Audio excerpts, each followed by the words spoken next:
This is Mary Jo Dion, and you're listening to the West Coast tapes of the Julian Dion Podcast Comedy Hour. Shit. Hey, everyone. This is Sean Proudlove, and you are listening to the Julian Dion Comedy Hour. Oh, fuck. Hello, this is Jason Lamb, and you are listening to the West Coast. Sorry, Julian. Okay. This is Aaron McGue, and you're listening to the Julian Dion... let me try that again. Julian Dion Comedy Hour Podcast. This is Alex Big Dick Wood, and you're listening to the Julian Dion Comedy Hour. Was that right? I got that wrong.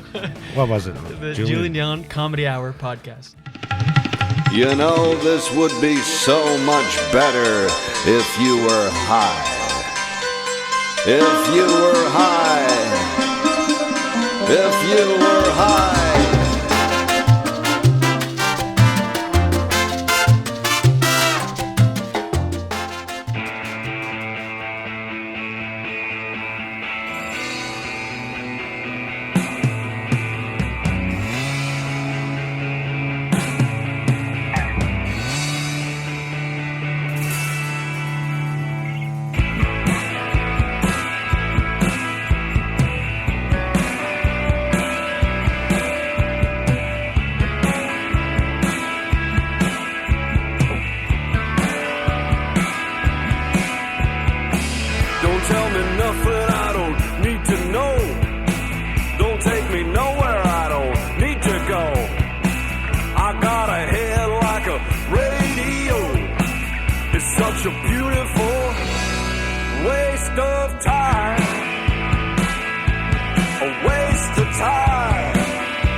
God, here we are. Yes, what's happening? Welcome to episode 26 of the Julian Dion Comedy Hour Podcast. That's right. Coming at you, of course, from Lemon Press Studios in the Distillery District, downtown Toronto. Hi. Hi. How you doing today? You good? Good. Good to hear. I have a good episode for you. My guest, young actor, thespian, Adrian Spencer, born Adrian Massachusetts. Met Adrian in my Meisner class that I've talked about before on the podcast. Coached, of course, by none other than episode 21 guest, Jason Fraser. Anyway, I thought it'd be interesting to interview an up-and-coming actor, someone breaking into the scene. I have this feeling about Adrian, and I did the first time I saw him. I feel like he's going to be a big star. He's just got that it factor, and he takes it really seriously. And so I thought it'd be interesting to get the perspective of someone breaking into acting. Maybe there's some of you up there listening. Maybe you want to do it. Maybe you feel like you've got what it takes. Well, maybe this conversation will inspire you. Anyway, you'll enjoy my chat, no doubt, with Adrian Spencer that we'll get into in a little bit. Come to Say What this week for the second anniversary of the Julian Dion Comedy Hour live show. It's Wednesday, December 17th. It's a good one lined up. Peter Anthony, Steve Dillon, Steph Tolev, Garage Baby, Jen Grant. It's all there. It's all happening. We're bringing you the best. Best show pound for pound the city has to offer, and it's happening Wednesday. Come on out. It's actually the last show at Say What until we move to our new venue, the Painted Lady. If you know Toronto at all, the Painted Lady is a great rock venue at Ossington and Dundas. Good hood. Nice hipster hood. It's good. I love Say What. It's been great. But sometimes you have to make these changes and move on. And anyway, we might be back at Say What, you never know, but for now, we're moving the show. So come to Say What Wednesday night and Friday night, Monktonians, Moncton, come to the Empress Theater for an evening of comedy with Julian Dion and Jen Grant. That's right, tickets going fast, so go to capital.nb.ca for those. All right, plugs over. That's enough. One more, pod at jdcomedyhour.com. Email. That's it. Done. So you're getting into the Christmas spirit. I'm excited. I mean, I'm leaving on Thursday, and of course to go to Moncton on Friday, and then leaving Thursday, going to Ottawa. Then from there, Moncton, and spending Christmas in Moncton with family, and then coming back Boxing Day. Anyway, I'm just excited for the holidays. First of all, I love it. I love the holidays because it's, me about and my thoughts on doing nothing and retiring. This is kind of like a micro retirement for a week. Actually, it's not true because it's chucked with socio obligations, but it's still fun. Everyone's in a good mood. You get the odd person that says they hate Christmas, which I don't get. That's a little weird. Just get into it. It's happening whether you like it or not. May as well enjoy it. I get it if, your whole family died on Christmas Eve at some point, which if that's the case, I'm sorry. But shy of that, you shouldn't have an excuse to, unless you got a divorce on Christmas or walked into someone cheating. Anyway, those reasons I'll allow. Otherwise, get into it. Get into Christmas. I get into it earlier. I sort of talked about it quickly the other day, but I love that. I just soak it in. I stretch it out before the holidays and long after. For most of January, I'm still jamming to some classic Christmas hits. You know them. There's just something about especially living away from home, there's just something about going back and everyone's happy to see you and it's Christmas, so everyone's in a good mood and kids, and you just go around from house to house. Basically, you just go around from house to house eating sugar, cheese, and alcohol. Just shoving as much sugar, cheese, and alcohol you can down your gullet, only to go to the next house and do it all over again. You walk into a house, have some chocolate and some cheese spread and have some alcohol. Do it. There's nothing healthy about it except nuts. There's the odd nut spread at holiday parties, but there's so little effort put into the nuts. It's like, here's some chocolate, here's some cheese, here's some desserts, here's more cheese, and nuts. There's some nuts over there. You'll have to do all the work. They're still in the shell. So if you do want any nutrition over the holidays, you'll have to work for it a little bit. Other than, of course, the huge turkey dinners and stuff that come with it. But I just love it. This will be my first Christmas going home sober. And again, I know when I use sober, it makes it sound like I had a problem, but not drinking or anything. My first Christmas, because it'll be a year come New Year's that I haven't drank alcohol or smoked weed. It's crazy. It went by pretty fast, but at the same time, kind of slow. So it'll be interesting I think it'll be pretty easy because most people in my life know this about me, so there won't be the peer pressure element of it, but it'll just be interesting to see how it goes. What if after going through the holidays clean and sober for the first time since I'm like 14, I'm one of those people that then hate Christmas after? Like, I fucking hate this. You never know. I might be that.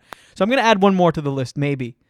Okay, let's go over it. Unless your entire family died, unless you got a divorce, or you're sober, there's no reason to hate Christmas. Okay. I think that's it. I didn't have much of a monologue prepared for you, but let's get right into my interview. It was a good chat. He's a good guy, and I feel for him. Watch this guy, Adrian Spencer. Look out for him. He's going to be a big-time actor. And you heard him here first on the Julian Dion Comedy Hour podcast. Enjoy my chat now with Mr. Adrian Spencer. You and me belong, just like the flowers, laughing all day long. People, I need to lose. Sing a little song, then take a shower. Julian Dion Comedy Hour.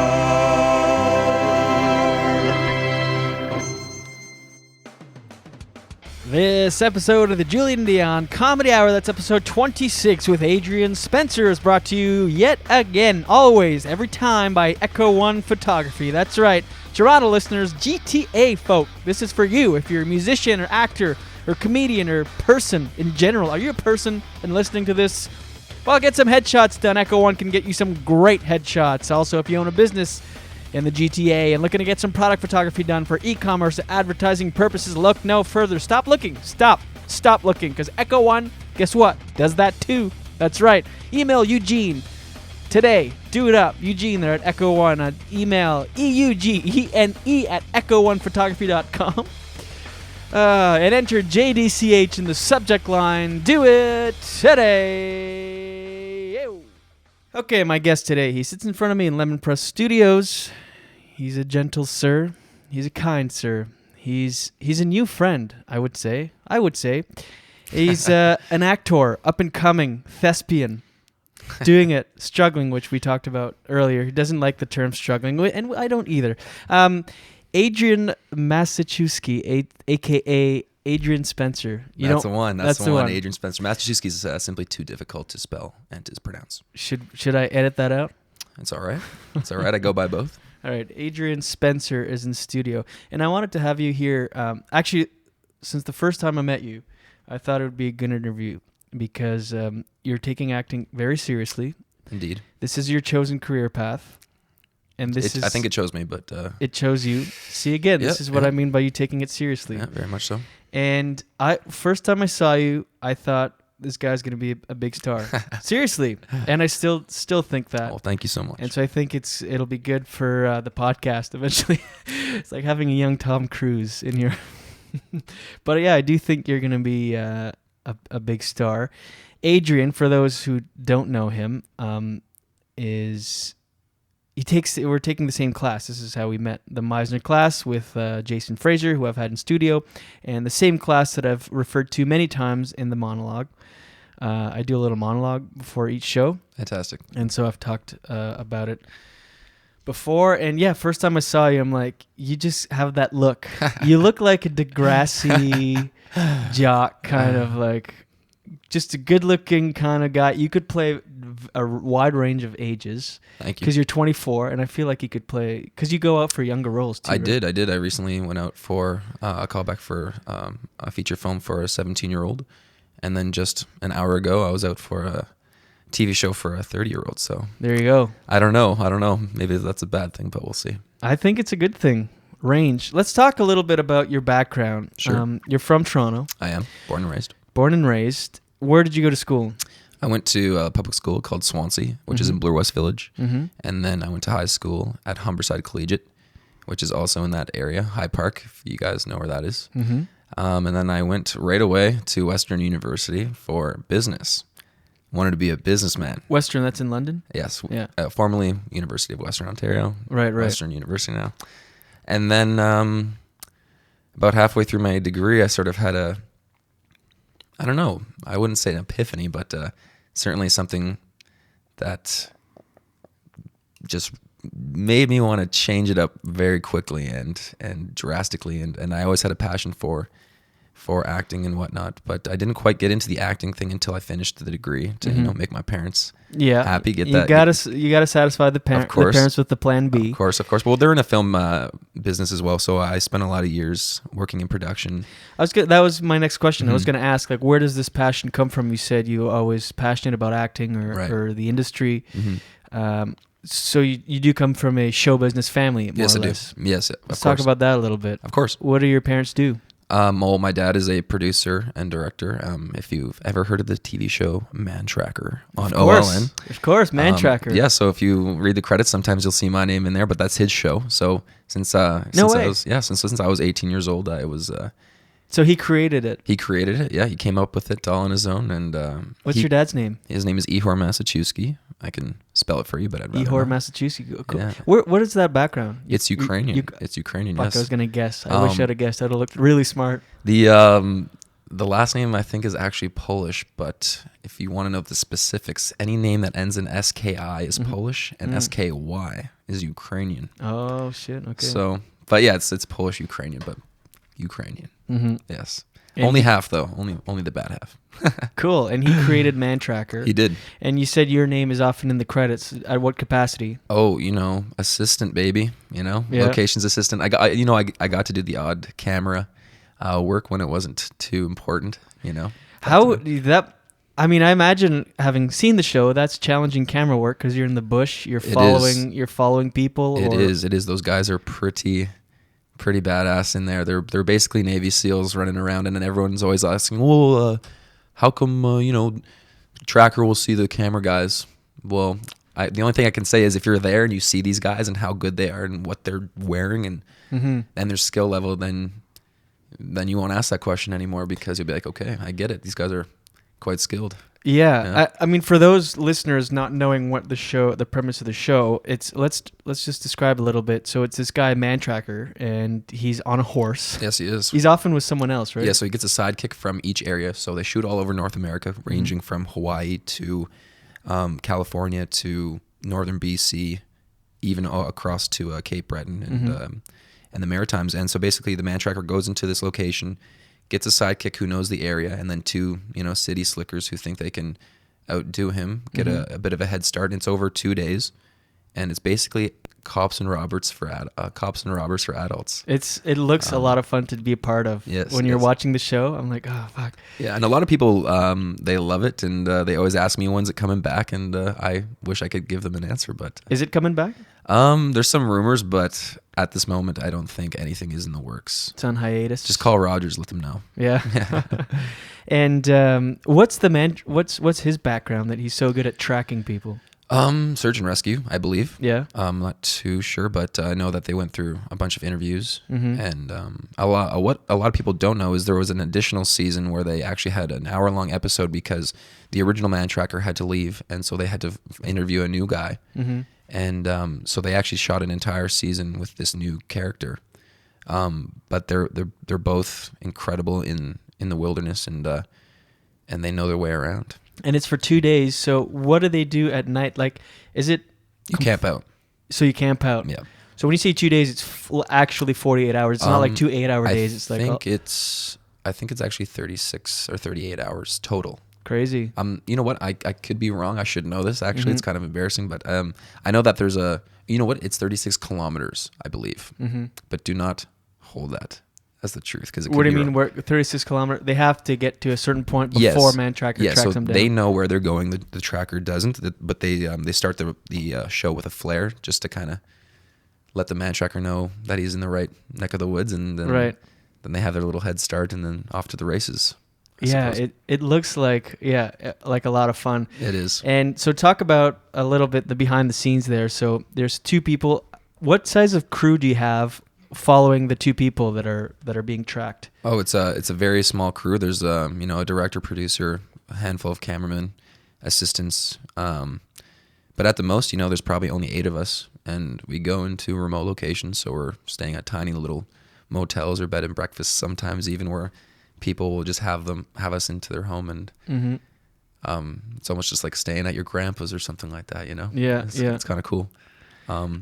Yeah, it's kind of like a wholesome reality show. It's like there's no weird... No, it is quite genuine, because everyone knows reality TV is mostly just, fabricated. Yeah.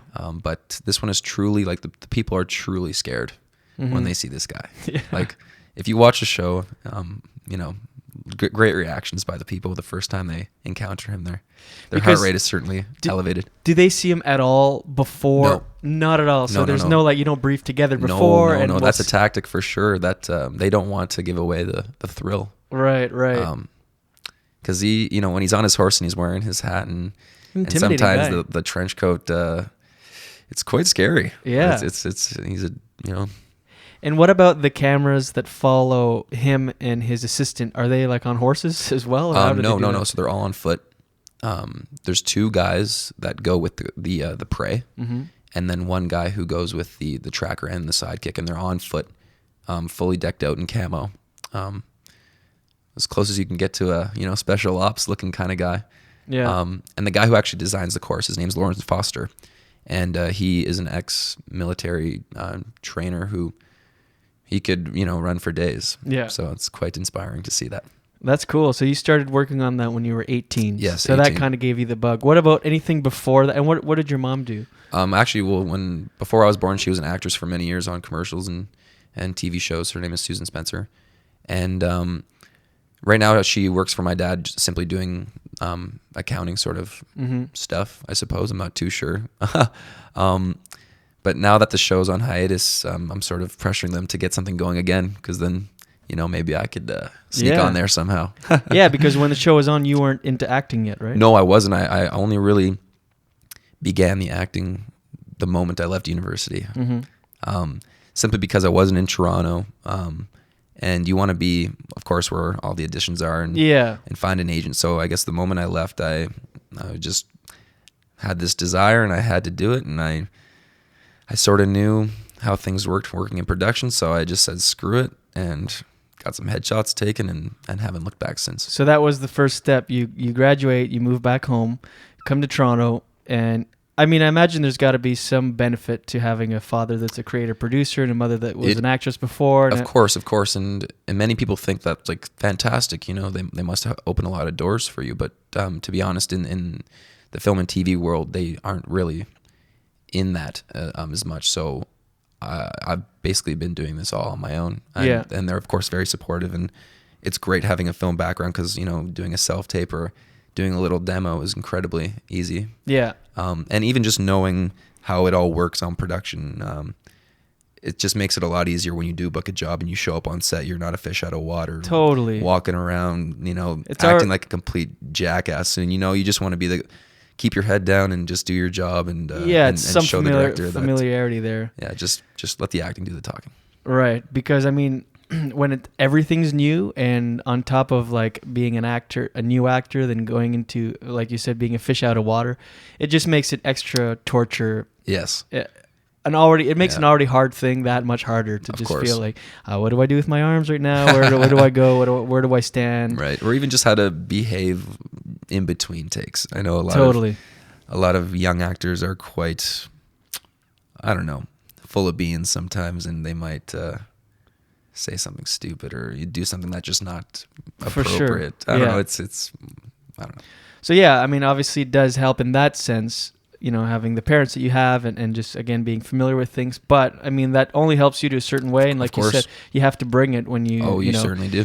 Even if they did open more doors than they can or have, you would still need to bring it. It doesn't matter who you're related to. Of course not. It simply doesn't matter. There are a few stories that I know of where actors, fathers, or whoever are, you know, big shots, and that got them in the door to Hollywood, you know, first audition sort of thing. But then again, you still have to bring the juice. You know, if you don't have the skills, they do not care who you are. Mm-hmm. So it's all about, you know, what you do in the room, and hopefully that's enough for them to bring you back for a callback. And that's, you know, it's sort of out of your control at that point. You know, just give your best performance, and hopefully that it fits your look. Yeah, certainly. Yeah, for sure. Okay, so let's get into a little bit about breaking in. So, okay, you got the headshots, you get an agent. Yes. What were some of the first things you were sent out on? And for anyone listening that's an aspiring actor or starting at the ground floor, you know, it's kind of one of those catch-22 things where sometimes, like, it helps to have the experience to book the work, but you need, like, sometimes you need the work to book the work. Of course you do. But it's a catch-22. That's exactly it. How do you break into it without the work? Did you take classes right away? What was your strategy? Or were you just diving in full on? I literally just took the leap. Yeah. And that's what you have to do. I think if you're going to do this, you have to really want it. Mm-hmm. And at first, my desire, it wasn't as powerful as it is now. Now that I've, you know, spent a year and a half in the studio doing lots of work, and I guess you really, really want it once you get a taste. Mm-hmm. And then it just strictly becomes about the acting and always trying to improve. But in terms of breaking in, you know, a good agent is huge. Of course, if you have an agent who believes in you, they'll get you in the door for some stuff, and hopefully off the bat, you know, it's sort of just like trial by fire. Let's see what you can do. Mm-hmm. But at the same time, I was able to give her a few demos on camera of myself just doing, you know, I think my first monologue was a scene from Black Hawk Down, which is one of my favorites. So I thought I'd throw that down, and she loved it, and she signed me right on the spot. Cool. So that's how you got the audition, or your agent. The agent, yeah. Mm-hmm. Is you put together a demo. Yes, I did. And how did you know which agents to go to? You know what? I sort of knew which agencies were big out there, and this was actually the first meeting I had, and it worked out right away, and I almost didn't. I was just like, great, I'm not gonna test my luck around here. She signed me, let's do it, and it's a great agency, and I have full confidence that things will be okay. Totally. You know.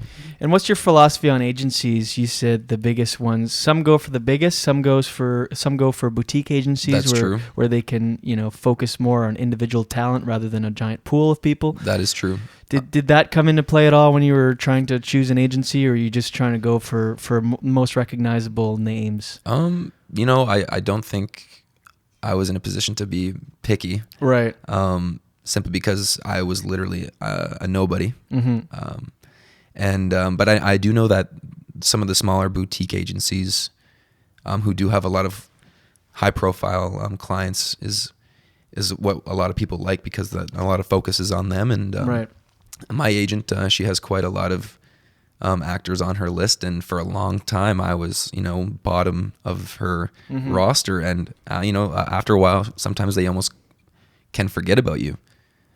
So you always have to maintain a good relationship and communication with your agent and even the assistant, and just let them know that I'm doing the classes, I've got some demos, here are my headshots, I'm keen, so just let me know. But then again, they submit you, and then it's up to the casting director to bring you in. So a lot of people, I'm sure, get submitted for stuff, but they never actually get the audition. Mm-hmm.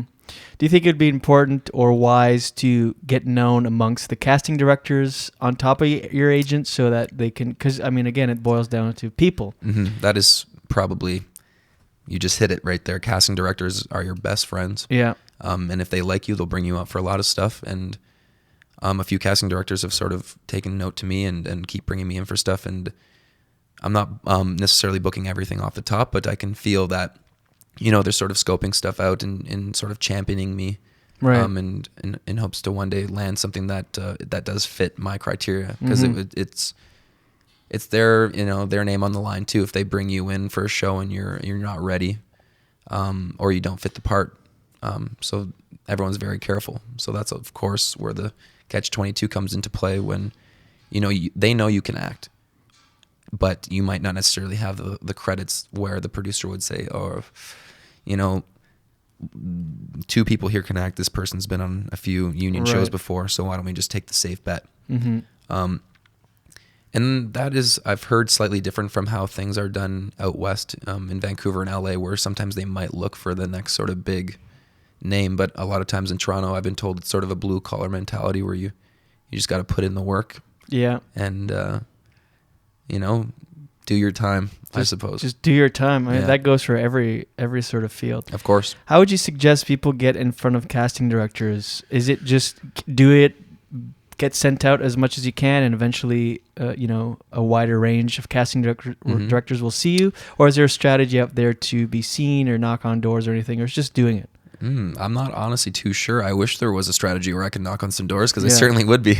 Yeah. But I suppose you have to treat every audition like, it's a extremely important interview. Like you're going, sometimes you get an audition that you think, oh, this isn't quite for me, but I'm seeing Deirdre Bowen, I'm seeing Robin Cook, I'm seeing Buchanan Knight. You're going to see them. And it's, hi, I'm Adrian. This is what I can do for the next project or something like that. But, so yeah, casting directors is crucial relationship with that. Let's talk a bit about how important it is to put in the work for an audition, because I've mentioned this in some monologues before, coming from a stand-up comedy background where often you just you sort of rely on your skill set to kind of wing it. You've not a lot of preparation, especially the longer you go, you do it. Right. Not a ton of preparation goes into each performance because you kind of know what you're doing. But it's the exact opposite for acting. You really need to put in the work and respect it for what it is. Totally. And whether it's a one-liner or you got 6 or 7 pages, you the more you're prepared, the better chance you have of getting the role. And I've experienced both ends of that, where I go into audition completely unprepared, and you're just out of it the second you walk in the room. Yeah, you're searching for your lines. You're not making this world that this audition is supposed to be in. It just narrows your chances, and it's silly. Why wouldn't you be as prepared as possible to kill this audition? And if it's a big enough part, you want to get maybe an hour or 2 coaching on it, just to be familiar with the lines and be totally comfortable where you're not thinking of the lines and you're just responding off your reader. because Right. they are your salvation, of course. Which is a bit of a shout out to the Meisner School, I That's right. suppose. But it's true. Like when you're in a room full of people, half of them are, you don't even know why they're in the room, and you really only have the reader to really just they're your savior, and so just be prepared as possible, and that's as much as you can really do. It does alleviate some pressure when you do look at it that way. When you look at the reader as your because you're again Meisner thing, you're shifting your focus outward, and Of it course. just sort of like it's kind of a weight off your shoulders. How many years have you been in the game? As an actor, I signed last fall, but truly only really getting into heavy auditions this summer, because I worked on a few productions over the winter and spring in the production side.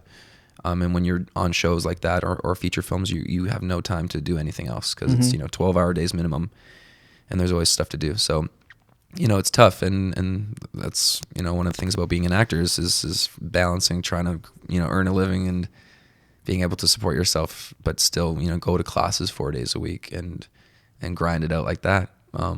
And you think classes are important? 100%. Right. 100%. I think there, it's 1 in a million that can just walk onto a set and kill it. It's, a lot of people probably out there think, oh, I could do that. Yeah, it's so much fucking And what I harder. say to them is, well, then let's see what you got, because that's what I said. I'm like, oh, I could do that. I think I could do that. Or watching a show and seeing a guy that looks similar to me, I could do that. Yeah. But then when you really get into the room, or even just in the acting studio, you realize that it's like a workout. It takes lots of practice and a lot of consistency and a lot of repetition, and it's like being a golfer. You got to work on each iron and each wood and continue to practice and hit the driving range and basically never stop. That's right. There's so much that goes into it that you don't to make it look easy. Oh, of course. Because I was that guy. I was like, yeah, I can act. I've been doing stand up for 8 years. Right. What's the difference? And I did this workshop over the summer. So I got an acting, like a TV and film agent. And it worked out great because she's really in my corner. She's overly supportive and thinks big things. So she sends me out on these things. And at first it's like 90% commercial, Right. 10% small role Right. kind of thing. One line here and Got to there. go through that commercial gauntlet for sure. You got to do it, right? Which requires the only skill you need to book a commercial is really have a face. And so That is true. you're not working on the acting I guess chops. I don't have a face. Right. And so I did that for the first little bit, and then I went on this workshop. It was for directors. It was because it spun out on CTV. It's the first multi-cam sitcom shot in Canada since the 80s, and because of that, there's a lot more that's going to be happening. And so they were training these directors. This famous sitcom director, Phil Ramuno from Hollywood, was coming up to give this, again, workshop for directors, and they needed actors to fill the scenes. It was a 3-day intensive thing, and we shot on the set of The Stanley Dynamic, which is a show on YTV, I guess. Okay, cool. Sitcom sort of thing, multicam, and it was 3 days of shooting on set. And again, I thought, I'm like, this acting thing, geez, I've been going on these commercial auditions. I've been doing stand-up for 8 years. I got this. And that's when I realized it's so fucking hard. And so for 3 days, you would work with these actors or these directors where you'd go off. They'd choose 2 or 3 actors. You'd go off with a director in a corner. There's like a dozen directors. You work out on a scene for about 3-4 hours, and then you shoot it. 4 cameras, and then they learn. It's really for the directors how to direct Oh, cool. a multicam thing. It was great. I mean, you're really within the industry. You're on set. But man, did I have a hard time and suck at the acting part. Like, we'd go off, and let's say you'd have a line, hey, how you doing? Let's head down to the mall. Or what's going on? Let's go down to the mall this afternoon, okay? In real life, that line, boom, no problem. You're not thinking about it. Off to the side with the directors and the other actors, boom, no problem. You can do that line. On set with 4 cameras looking at you, Pressure's on. And that's when all these Meisner techniques come into Of play, course. because that's when you become self-conscious. All you're thinking about yourself. How do I look? What do people think of me? How am I sounding? What am I doing with my arms? I don't know what to do. Just horrible habits. It's all you. And it was unbelievable how terrible I was. I'd be like, again, the line's like, hey, what's going on? Let's go to the mall. And I'd be like, how are you? let us go to the mall together. It was so fucking hard. And I even had a moment at one point where just by watching TV a lot, I'd seen this move where you go line and someone like Right, goes, of course. But this is a director workshop. It's not the Right. focus isn't on acting, so it's like I had this great big paragraph and I'm like I get the first 2 words out and then I stop and I'm like line like a Daniel Day-Lewis moment and just complete silence on the set. Like Oh God, yeah. they're all looking at the monitors and I'm just like I'm holding up everything. I'm just like line and nothing and then I'm like and then just came to me naturally and I got it out. All that to say the long story, but how there's so much more to it. There is a ton. And how valuable classes are. That's when I enrolled in Meisner. I called my agent that night. She's like, how's everything going? I'm like, oof. This shit is hard. So I didn't quite want to say that to her because she represents me and she has so much faith in me. And so I just started looking up classes and found Fraser Studios. And Love Fraser Studios. yeah, and that's where the technique came into play. Mm-hmm. And when I did, because we auditioned for the same production, Right. for which you are waiting on callbacks Right, for. right. I didn't get anything, super detention. But where was I going with this? Oh, that's when that's my first coaching session I actually got. Right. And it was I couldn't believe the difference.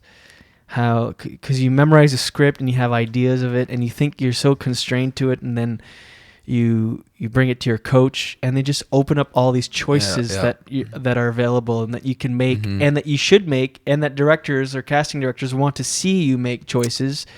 Of course. And it just, so any up and coming actors listening to this, get coaching, get classes, and just get into it. Do you have any embarrassing audition stories? Embarrassing auditions, of course. Of course, there's a lot where you just go in and just completely just take a big steamer. Yeah, Right in the middle of the room. You can share that. Of course. The second one I had in my entire career, which I wish I got now, was for the new Star Wars film. No shit. For a younger lead role, and I know that they probably saw thousands and thousands of people for this role, and at first I couldn't believe it. I called my agent. I go, "Is this actually true? I see Lucasfilm in here and Bad Robot, which is J.J. Abrams' company." And she goes, "No, yeah, they're just kind of doing a search. So just go on in and just show the casting director what you can do." I'm like, "Okay." I didn't get a script. They didn't send it out. They made you sign a release in the actual casting room saying you wouldn't leave the room with the script because they're worried about the story leaking out or some bullshit like that. And so I'm going through 8 pages of dialogue. And so how short notice do you get the script before going into the room? Oh, I got this when I walked in the room. They go, you got about half an hour to learn this. And I go, I just about had a heart attack. And my name is in big, bold letters in each page. So if I ever did leave the room, they would know that it came from me. But obviously I wouldn't do that. But so I got in the room and, the readers are all there and I'm just, oh my God, it was Terrified. it was terrifying. And How many people are sitting in the room at this point? there was not a lot. There was maybe like 4 or 5 people there. And oh my God, it was just the worst reading. Like I wish I could find this footage, because this would be how not to act. Right. Oh, and it's just incredible to see how far I've come even since that audition. And this is well before I started doing the Meisner program. And I speak to actors now, and those who do not use a technique to work is fascinating to me. Because how the hell do you do it if you don't have a technique? It sounds crazy. But that one was pretty bad. And I just hope the casting director didn't actually watch it. Right. Because then that's the surefire way of never coming back. But luckily for me, I've seen the casting director which did Star Wars numerous times now, and so maybe she's just giving me a chance. Who knows? That's good. But, and sometimes it's not as bad as you think in your own brain. Yeah, that's also true. That is also. Yeah, I'm very critical of myself, and I'm very which is good. Yeah, to a degree. Sometimes it can be. Yeah. Damaging, and it's silly to be so critical about yourself. But it was my second one of my career, and I was working as a production assistant on a show called Sensitive Skin at the time with Kim Cattrall, and it was awful. It was so bad. And a few others I've gone out for that. Sometimes they do a bit of improv in the room, and I typically like doing that. But this one I had to do some cop sort of lingo, like Unit 17. We got a whatever kind of thing, and I don't even think I spoke English. I was just like, and they're like, what did you just say? I'm just like, I gotta go. And I ran out of the room, and this casting studio, you have to take an elevator up to, if anyone's been to Armstrong at the top floor. Yeah, I've been there. And so I left my wallet, my keys, my sunglasses in the room, so I have to go all the way back up. It took me like 20 minutes just to wait for the elevator. And it's with like an old timey elevator. Yes, exactly. So door. you got to open. It's something out of like the Titanic or whatever. And I'm like, I left my sunglasses and my keys and all my shit in the room. This is quite embarrassing. In the actual casting room or in the waiting room? In the casting room, like right in the middle, because I was just so nervous and I was so embarrassed. I just ran out of there. It was like an exam. Like when I write exams, like the second I write this exam, I'm running out of here as fast as possible. I hate those where you have to improvise. And why would they have you improvise? Was it because it was like a... So this was one of those classic docudrama series where, you don't have any lines. It's someone like saying like, oh, back in 1972 when I used to live in Pennsylvania, and then it cuts back to that scene. So it was one of those voiceover things. So they just wanted to see some looks and some movement, and it just did not go well. The worst, and I've talked about this before on the podcast, but for me the worst is when it's like a SOC, all right? Silent on camera, and you have to audition with someone else in the room. It was one of those, yeah. Okay, so you have an acting partner in there, but they take the improv thing way too seriously, where they come in with a made up script all of a sudden right off the bat that you're not aware of. I fucking hate that, because I'll give you an example. I did a few of them. One was like it was for like a paper towel commercial where these women were playing tug of war and then they would get muddy and then they use the paper towel to clean off. It was weird, but sounds familiar. I was acting as a PA and with another PA, and it was SOC. So it was like, you don't have to, you're just in the background, you're doing physical labor. So we get into the casting room and the woman's like, okay, great. Just, do physical labor, pretend you're shoveling or hosing down the mud or whatever. And just do small talk, engage in small talk, right? This guy wrote a script, didn't he? This guy wrote a whole fucking script. I'm like, you're not getting points on creativity here. So we're standing there, and they're like, he's probably a writer, a director, editor, cinematographer, producer. He's probably all those things. Right. So they go, all right, rolling, so anytime you're ready. And this guy's like, how do you think Jan's going to do tonight? And I'm like, who's Jan? Yeah, who's, right? I'm like... Because I'm from the school of thought of like, let's just talk. You can talk about anything. They just want us to. Yeah, it literally does not matter. It does not matter, right? And so I'm coming at it from the angle of like, let's talk about this. Like, this isn't comfortable. Right. Let's make it comfortable for us by talking about like, this is weird, and you can, because it doesn't matter what you say, right? Right. But he comes in with like, yeah, Jan, she's been getting ready for this for 2 weeks. She's hard on herself. You know how she gets. I'm like, I don't know how she gets. I don't know who this person is. I hope he got it. And it was so uncomfortable. And I did another one. It was like for Habitat for Humanity commercial or something like that. And I had to be like sawing. You're like doing construction, and then the whole premise of the commercial is this kid comes and he hits a switch. Actually, you're on pause, and he comes and he hits a switch, and you start building. And so I'm like fake sawing this thing, and this guy comes in from, off camera, and he comes in, he's like, how you doing, brother? I'm like, good. It was, again, one of those SOC, just in cage. I'm like, good. He's like, you take your lunch today? I'm like, no, I didn't take my lunch today. He's like, I knew you hadn't. You never take lunch. The boys and I always say how you. I'm like, fuck, now there's boys made up that are talking about me. Like, just shut the... God damn it. But anyway, I hate those. And again, the thing with auditions is no feedback. No, so unless it's you really search for it. Yeah. Unless you really look for it, Yeah. and they're just usually like, okay, thank you, and goodbye.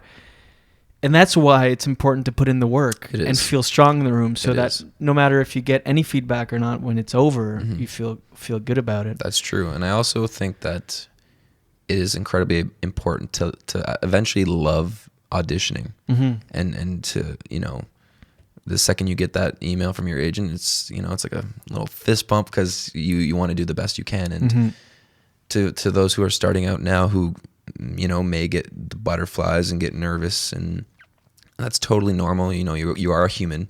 Of course, like the first few auditions I went into, I was sweating bullets. But that's the whole point about technique and learning how to remove that weight off your shoulders and just thinking about yourself. And so now every time I get an audition, like I would much prefer to get, you know, something juicy with 8 lines as opposed to going for one of these commercials because you can really, you know, show them what you can do as opposed to, you know, being soulless and leaving that commercial audition being like, I have no soul. Yeah. And the thing about commercial auditioning too, you know, you go to these casting calls and like 6 out of 10 people aren't even actors. They're just people that have a look and have an agent. Yeah. They're right. But you got to do whatever. I talked about this with Jason Fraser, and he said, just do what you can to get in the business. Like if it's doing commercials, do that. Exactly. If it's whatever, and there's no one way to get into acting. I think I always knew in the back of my mind I had to do this in my life, and I don't know. I don't want to say I went into production as my way in to see how the world worked, but it's certainly. I was always keeping an eye out for that kind of thing, like how it works, and so now I worked 3 or 4 years working for various production companies, both in office and on set, and then I sort of had to find a way to make that smooth transition because when you're a PA, people obviously don't treat you the same as if you're the actor on the show. Yeah. But that's not why I did it. But I mean, you do eventually have to make that transition. So they see you as an actor as opposed to, oh, this guy worked on our, show as a PA and he's trying to get into acting, and it doesn't, doesn't feel good at all because you know that you are an actor and it just, I don't know. It's important to make that transition, but I feel like there's so many ways into it. Like you come from a comedy background and I'm certain a lot of comics have gone on to being, huge in Hollywood, of course. And, there's no one way in, theater, whatever. And when like at the end of the day, if you think you have to go to theater school or you have to do this, like, of course it does help. But at the end of the day, it's when you walk in the room and the producer or the casting director goes, that's the guy. Right. And then hopefully then you can act after that. Yeah. But yeah, it's a funny business, and it's not like you go to law school and become a lawyer, go to med school, become a doctor. It's yes, you go to acting school and become an actor, but there's certainly no one direction to go. Yeah, I mean, going to acting school to become an actor, that's just another way in. It's, not necessarily the way in. Yeah, I wouldn't even say it's a way in. It's just, it's something mandatory that you have to do. Right. If you are serious about it. Because you will notice how much better like even the last 3 months, I can just feel it. Like I'm things start clicking, especially when you do the Meisner school. It's a bit of a struggle off the top, but after a while, when it clicks, and it does click, for mostly everyone, it feels fantastic. Yeah, it's one of those fucking things. It clicks, and like you said, mostly for everyone, but at different times for everyone. That's true. And you just got to keep doing it. That's true. And repeat it. Repeat the repetition. Yeah, exactly. Repeat and repeat and repeat exactly. until it just happens, and then, yeah. I mean, I love the technique. It's so weird. Some days I struggle with it. Yeah. So much. Other days I don't. Yeah. It comes easier. But it's a fuck up. If you're looking into getting into acting, listener, check out the Meisner technique. It's rich. Yeah, you can. I think there's a book written about it. Stanford Meisner. Yeah. Get the book. So what's the goal for you, man? What's sort of the thing?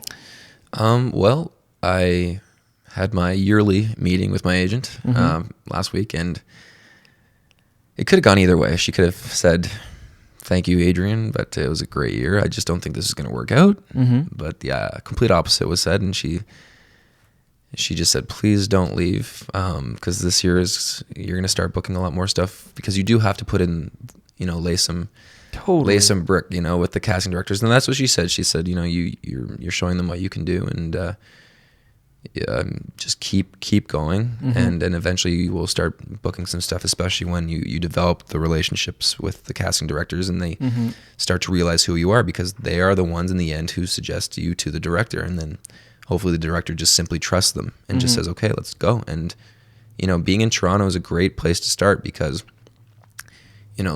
what's our population in Toronto? Like 4 or 5 million in the GTA at most. Yeah. And if you're an actor and you think you have to go to LA the first week, that's complete insanity. It's maybe 1 in a trillion who gets that, part on a pilot right away, but you can't even get the pilot if you don't have some credibility. Or even just straight up paperwork, green cards, exactly, and all that shit. And that's a big thing. And so they shoot tons of features and huge, CW, NBC, all these big networks that shoot in Toronto. So you would much rather be a small fish in a medium pond than the small fish in a freaking ocean. Yeah. And competing with all these people in LA who've been doing it for years, and they're not even getting these auditions that are shooting in Toronto, like these a 3-episode arc on a show. They're not getting simply because it's shooting in Toronto. And so it's a fantastic platform to build a bit of a resume, because there's tons of stuff. Like they shoot Hollywood features and huge shows all the time. And it is a tease when you get those auditions, because of course they see a ton of people, but that there is hopefully light at the end of the tunnel. Yeah, there is. You got it. There's a philosophy. They say you have to make their job hard, especially those big networks. And when they come here for casting, often it's a quota thing. They have to see so many Canadians for tax breaks and tax purposes to legitify the process of shooting here in the first place. Right.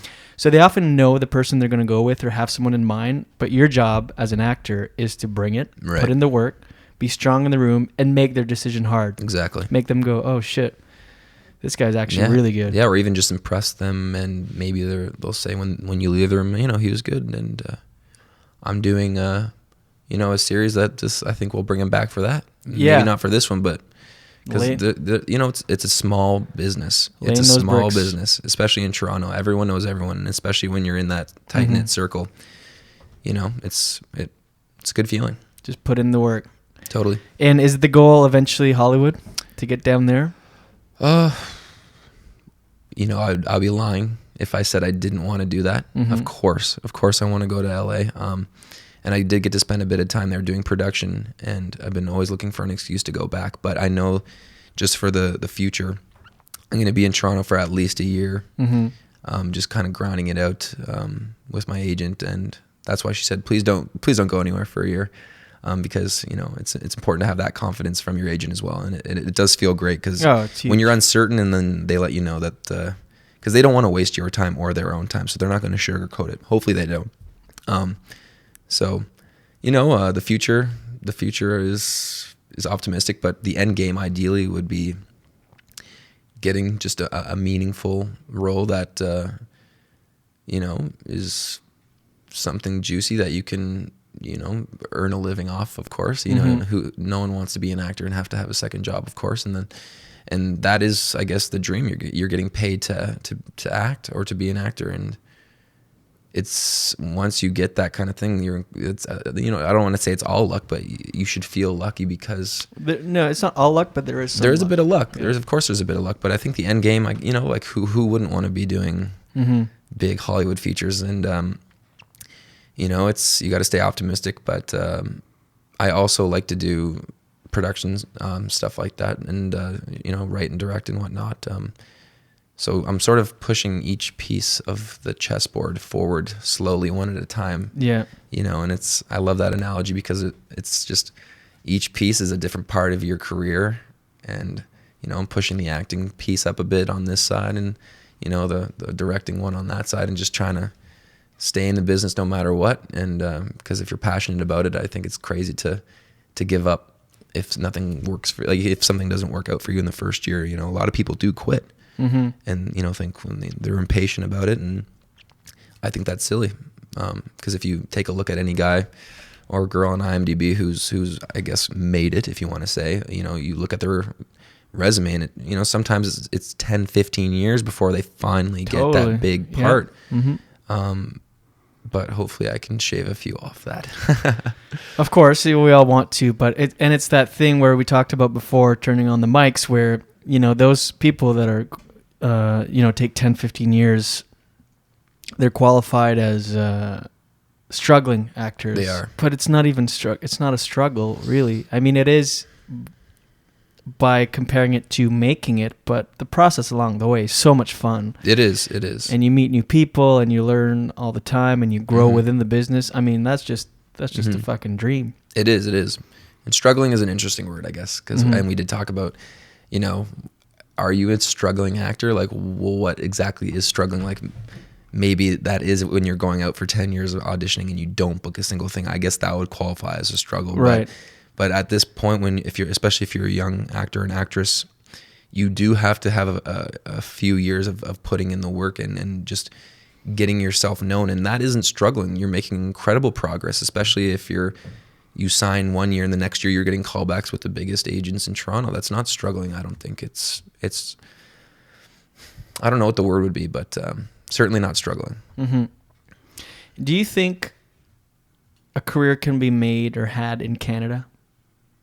Yes. In acting? Yes, I do. Of course. Of course. It's not the place to be if you want to be, the superhero on the next Marvel, movie. But I know a lot of people who, they book a show and then they transfer into even directing a few episodes of the show that they were on. And yes, they might get the odd thing where they have to fly to LA or to New York or whatnot, but there's tons of stuff that shoots in Toronto. Unfortunately, most of these parts aren't the big lead roles, right?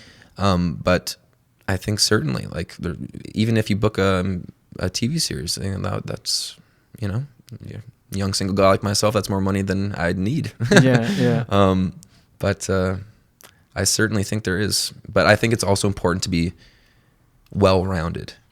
So if acting is your dream and you're putting it as priority number one, which I am, you certainly need something to fall back on.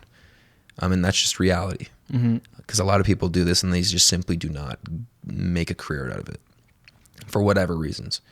So yeah, just always have a plan B, or, like myself, I would love to one day be able to, direct an episode of a show, or even, writing is also a very competitive world, but I think it's all the same. When you're in film, you're in film. That's the thing. I mean, if you're going to get a plan B, get it within the industry that you're trying to thrive in, because then it doesn't seem like a failure if you have to resort to plan B. You're still in your business. You're still still doing it. If you're directing or whatever, any capacity, or writing, and then that door isn't necessarily closed, the acting door. You're always going to have a foot in there, right? Because you're in the industry.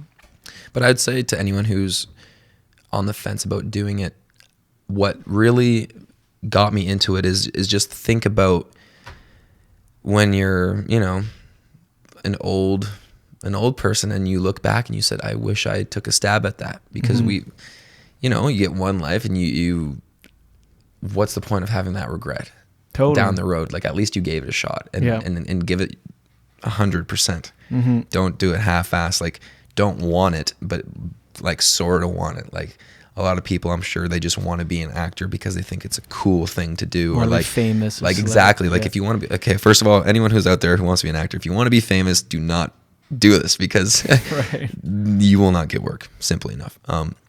And of course I wouldn't, I don't want to lie, like, that would be really awesome, I think, to be famous, but you can't. If you think about that, then you're just drowning yourself, because you start to realize that if you really want this, it becomes about the acting, and then you just get to love that no matter what. And then having all these dreams about being famous, I think, is just simply ridiculous. But well, yeah, it's like it's a good byproduct of it. If it happens, it happens. Of course, great. But if you're going in it for those reasons, you're going in for simply the wrong reasons. Of course you are, and you're setting yourself up for a letdown. Of course, it's like you said. You have to put in years of work before anything sort of pans out. Yeah. And so don't do it if you want to be famous, and you'll do us all a favor as well. Cool, man. Anything else you want to add? No. Thank you for chatting with me for this long about acting. Thanks for doing it, brother. Adrian Spencer is my guest. Thanks. Of course, Julian. I'll see you in class. I will see you in class. And watch your head, man. I will. And once again, there she is, of course, episode 26 in the books, thanks to my guest, Adrian Spencer. Adrian, Massachusetts guy, that guy. Thanks to my producer, Adam Fox, and my sound engineer, Miles Lacroix. And thanks to you, always, you for listening. I appreciate it. Spread the word, all right? Do me a favor, spread the word about the podcast. Email the podcast to pod@jdcomedyhour.com. Subscribe and rate and share on iTunes. Go to facebook.com/jdcomedyhour. Twitter and Instagram, follow @JDComedyHour, all that shit. You know it. You know it. Just do it. I appreciate you. And Moncton coming to you on Friday. This Friday, it's coming fast. Get your tickets or buy them at the door, whichever. Small town. I know this about my town, my hometown. People don't tend to buy tickets up front a lot, which is fine. I like you the way you are. All right? I like you just the way you are. Don't change, Moncton. And come to Say What Wednesday night. December 17th. That's it. That's it, I think. Watch your head. The whole world wants a piece of my head, but they all get a piece of my mind instead.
Okay, check. Give me your levels. See what. How we doing today, everybody? I'm fantastic. You sound like someone when you're doing that. Do I? Do I? Hello.